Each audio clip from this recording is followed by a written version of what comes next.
दोस्तों, आज के वीडियो में हम कंप्लीट डिटेल से जानेंगे पीएचडी के नई गाइडलाइंस क्या जारी हुई है। मिनिस्ट्री ऑफ एजुकेशन यूजीसी द्वारा यूनिवर्सिटी ग्रांट कमीशन द्वारा पीएचडी रेगुलेशन 2022 जारी हुए हैं। इससे पहले यूजीसी द्वारा रेगुलेशन 2009 जारी हुए थे। इसके बाद 2016 रेगुलेशन जारी हुए थे। 2016 के बाद रेगुलेशन 2018 जारी हुए थे। अब एक बार फिर से कुछ बदलाव किया गया है पीएचडी के रूल्स और रेगुलेशंस में।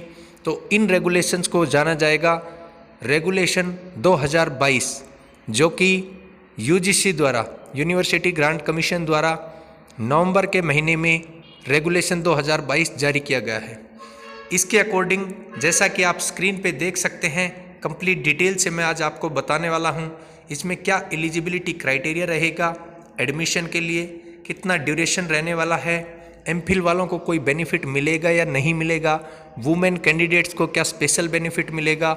इसके अलावा बहुत सी ऐसी चीज़ें हैं जिनके बारे में हम कंप्लीट डिटेल से जानेंगे। सबसे पहले बात करते हैं एलिजिबिलिटी क्राइटेरिया क्या रखा गया है एडमिशन के लिए। सबसे पहले या तो 1 ईयर का या 2 सेमेस्टर का मास्टर डिग्री हो आपके पास, जब आप अंडर ग्रेजुएट डिग्री 4 ईयर्स की कंप्लीट कर लें। मीन्स जैसे ही आपने +2 किया, 4 ईयर अंडर ग्रेजुएट डिग्री की, उसके बाद यहाँ पे 1 ईयर या तो आप मास्टर डिग्री 1 ईयर वाली करें या 2 सेमेस्टर वाली मास्टर डिग्री। इट मीन्स जिसमें सेमेस्टर सिस्टम होता है, MA, MSc, इस प्रकार से मास्टर डिग्री। एटलीस्ट 55% मार्क्स की आपको मिनिमम ज़रूरत पड़ेगी रिलैक्सेशन को छोड़ के। रिलैक्सेशन से मीनिंग है यदि आप BC के कैंडिडेट हैं, SC के कैंडिडेट हैं, वुमेन कैंडिडेट हैं या डिसेबल्ड कैंडिडेट हैं, तो उनके लिए ये क्राइटेरिया 5% का रिलैक्सेशन है। इसके अलावा एडमिशन के लिए किस प्रकार का नेक्स्ट क्राइटेरिया है, आपके पास मास्टर डिग्री कंप्लीट 2 साल की हो या फिर 4 सेमेस्टर वाली हो। जैसे ईयर सिस्टम होता है, बहुत सी ऐसी यूनिवर्सिटीज़ हैं जो अभी भी ईयर सिस्टम में मास्टर डिग्री कंप्लीट करवाती हैं। बहुत से ऐसे यूनिवर्सिटीज़ हैं जो सेमेस्टर सिस्टम जिनमें लागू है। तो मास्टर डिग्री एटलीस्ट आपके पास हो या तो 4 सेमेस्टर वाली या 2 साल वाली।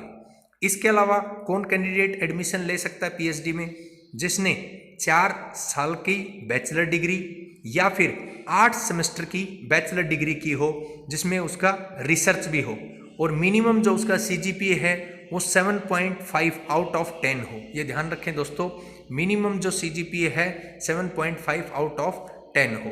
तो ये है मेनली एडमिशन का क्राइटेरिया कि कौन कैंडिडेट्स इसमें एडमिशन ले सकते हैं। तो एक प्रकार से हम समझे तो 12वीं पास जो विद्यार्थी हैं वो भी एडमिशन ले सकते हैं, जो डायरेक्टली जो बैचलर डिग्री कंप्लीट कर चुके हैं वो विद्यार्थी भी ले सकते हैं, जो मास्टर डिग्री कंप्लीट कर चुके हैं वो विद्यार्थी भी यहाँ पे एडमिशन ले सकते हैं। तो ये इसका एक प्रॉपरली क्राइटेरिया है।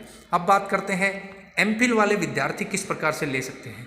एमफिल का जिन्होंने कोर्स वर्क क्लियर किया है 55% मार्क्स के साथ में, 55% जिनके मार्क्स हैं वो लोग भी इसमें एलिजिबल हैं एडमिशन लेने के लिए, जिनके एमफिल का कोर्स वर्क का।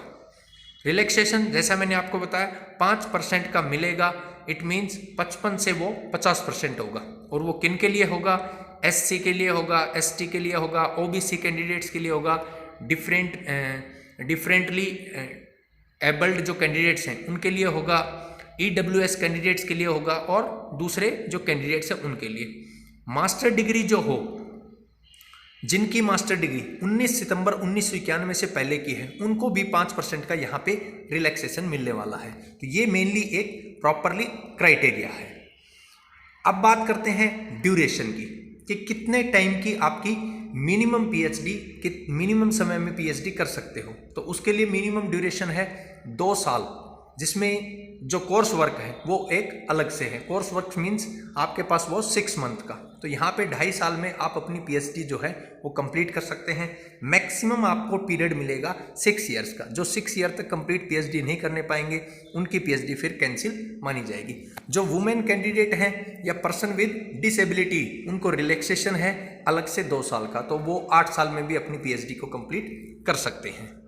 एडमिशन का प्रोसीजर क्या रहेगा। एडमिशन का प्रोसीजर किसी भी संस्थान में आप लेते हैं, किसी भी यूनिवर्सिटी में आप एडमिशन अपना लेते हैं पीएचडी के कोर्स में, तो वहाँ पे आपको 60% जो सीटें हैं वो तो फिल होंगी नेट या जीआरएफ से, और 40% जो सीटें हैं वो यूनिवर्सिटी एक सेल्फली टेस्ट लेगी। वो टेस्ट लेगी, उसमें टेस्ट का भी एक क्राइटेरिया है प्रॉपरली, जिसमें रिसर्च आएगा, एनालिटिकल होगा, जिसमें कंप्रीहेंशंस रहेंगे, क्वांटिटेटिव के क्वेश्चंस रहेंगे, ये सब पूरी कंप्लीटली रहेंगे उस टेस्ट के अंदर, जो यूनिवर्सिटी एक खुद से सेल्फली टेस्ट लेगी। इंटरव्यू होगा, तो इंटरव्यू में वहाँ पे किस प्रकार से टोटल जब मेरिट बनेगी तो काउंटिंग कैसे होगी, टेस्ट का 70% और इंटरव्यू का 30%, ये प्रॉपरली क्राइटेरिया रहने वाला है पीएचडी में प्रॉपर एडमिशन लेने के लिए।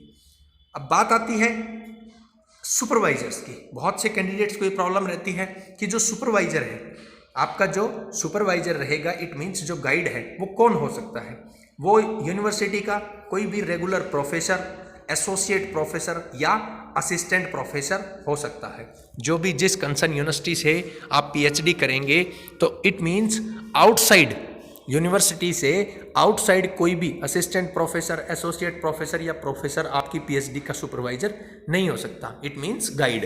तो गाइड के लिए बेसिक क्राइटेरिया है कि वो एक रेगुलर प्रोफेसर हो यूनिवर्सिटी का, एसोसिएट रेगुलर प्रोफेसर हो या रेगुलर असिस्टेंट प्रोफेसर हो।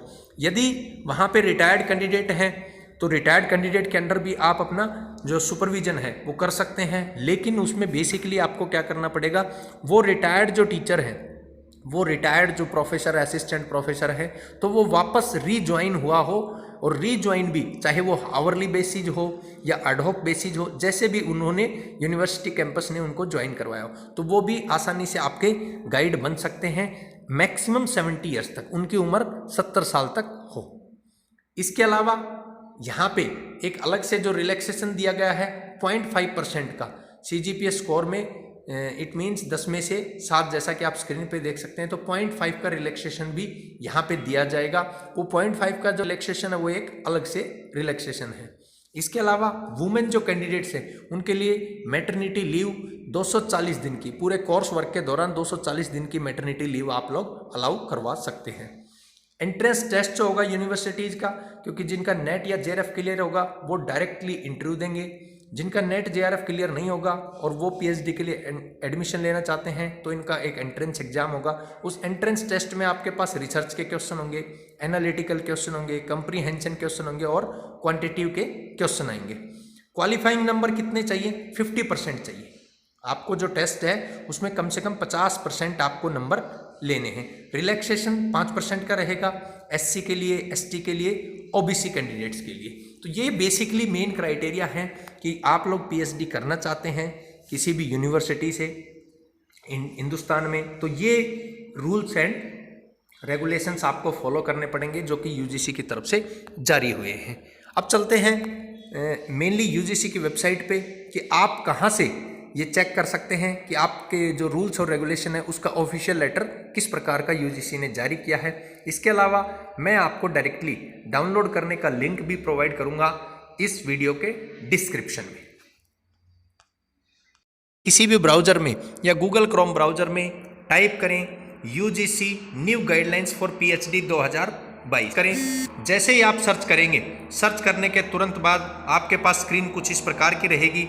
यहाँ पे जो स्क्रीन आए, यहाँ सबसे पहला ही आपके सामने स्क्रीन पे लिखा हुआ है university grant commission, draft university grant commission minimum standard and procedure. तो यहाँ पे फर्स्ट वेबसाइट पे आपको क्लिक करना है। जैसे ही आप क्लिक करेंगे एक पीडीएफ आपकी डाउनलोड के लिए मांगेगा, उस पीडीएफ को आपको डाउनलोड करना है। ये देखिए दोस्तों, मैंने डाउनलोड की हुई ऑलरेडी, तो दोबारा से मैं यहाँ पे डाउनलोड कर लेता हूँ और डाउनलोड करके यहाँ पे पीडीएफ स्क्रीन पे सामने आएगी। ये आ चुकी है पीडीएफ, यहाँ पे मैं ओपन करने वाला हूँ। ये पीडीएफ ओपनिंग हो रहा है। Draft UGC PhD regulation 2022, ministry of education university grant commission new Delhi, यहाँ पे नोटिफिकेशन है और जो रेगुलेशन है इसको 2022 समझा जाए। तो ये कंप्लीट यहाँ पे डिटेल्स दी हुई है जिनको आप प्रॉपरली चेक कर सकते हैं, जैसा कि मैंने आपके लिए बहुत आसानी से एक पेज पे बनाया और वो आपको सामने दिखाया। थैंक यू दोस्तों।